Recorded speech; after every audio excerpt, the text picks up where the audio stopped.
Hey everyone, it's the Fuel Tech here, beginning with part one of our series on racing fuels. And part one, we are going to discuss the 4 fuel properties. Each one of these properties that I'm going to talk about are extremely important. You need to remember them. They are going to help you choose the right fuel for your engine and your application. So pay attention very carefully to them. Later on in my videos I will explain them in greater detail, but I actually have them down here in definitions on paper. It's kind of hard to look at the camera and say it all out loud, so just let me read over them, what I have written down, and then I'll go ahead and explain them a little further in detail with you. But first I need to ask you, which fuel is right for you?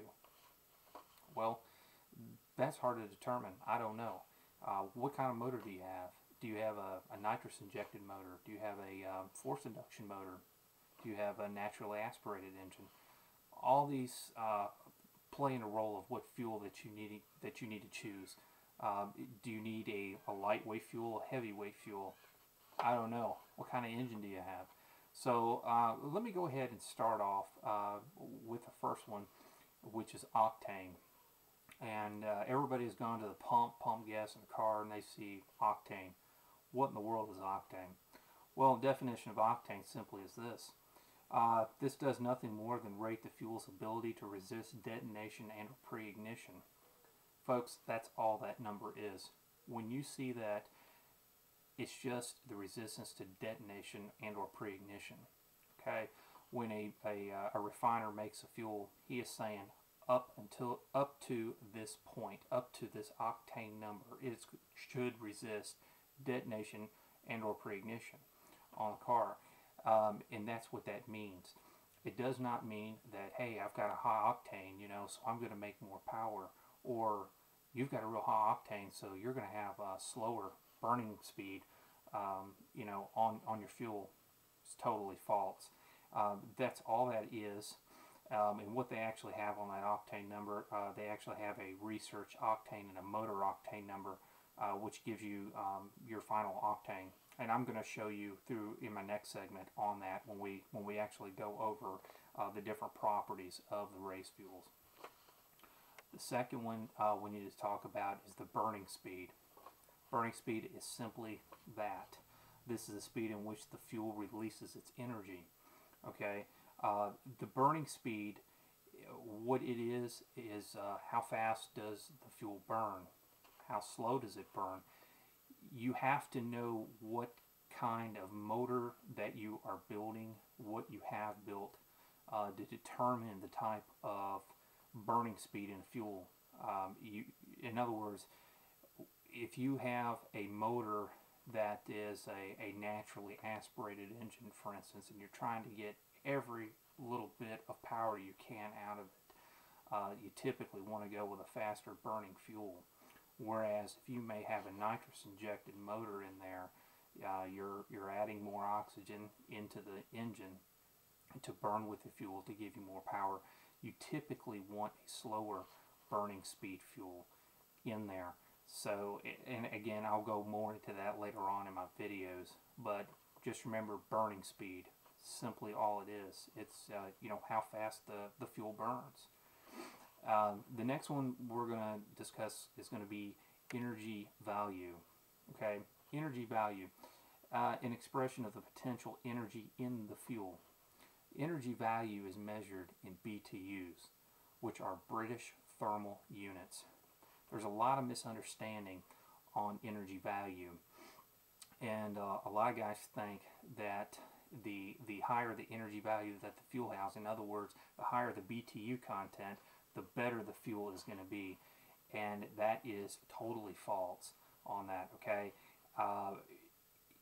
you don't need to call up a refiner or manufacturer and say, hey, look, I want the fuel that you've got with the highest BTUs in it. The reason I say that is because you may have one guy who has, let's just say for simple math, a car, and he's got a fuel in there that is a heavy fuel that puts out 30,000 BTUs. okay, of energy. That's what the fuel is capable of producing. Well, you have a guy next to him that has a faster burning fuel. Maybe his potential energy that he's putting out is 25,000 BTUs.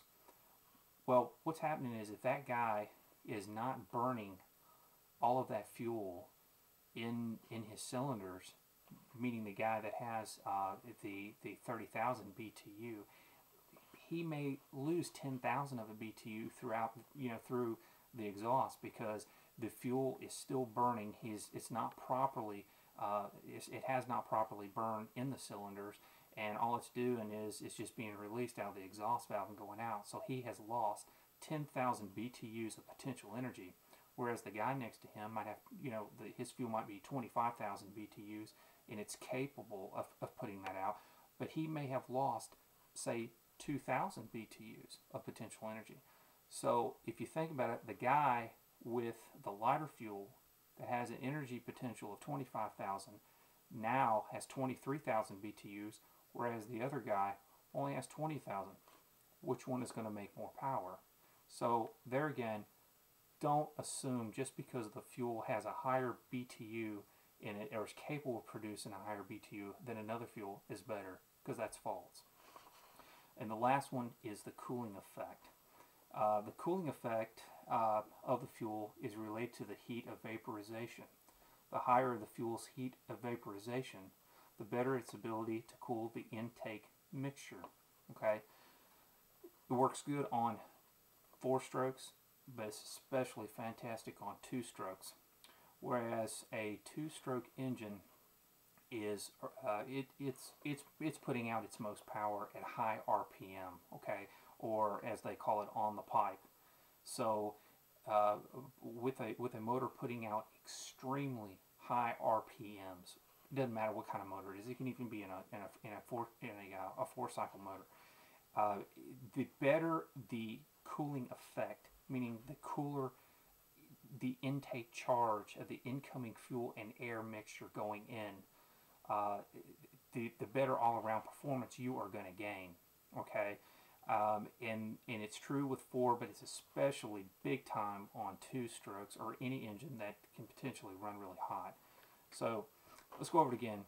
Your octane, your burning speed, energy value, and cooling effect.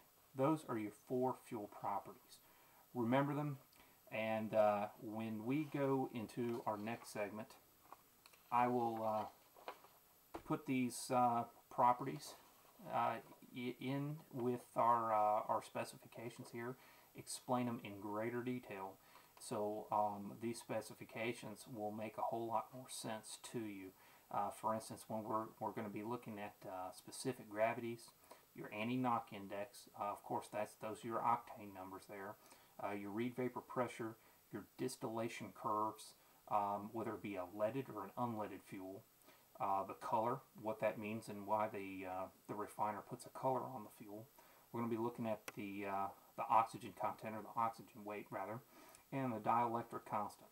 So just tune in to my next video, and we will go over all of that. And again, if you have any questions about anything, please feel free to email me at ncdogman@aol.com. Thanks.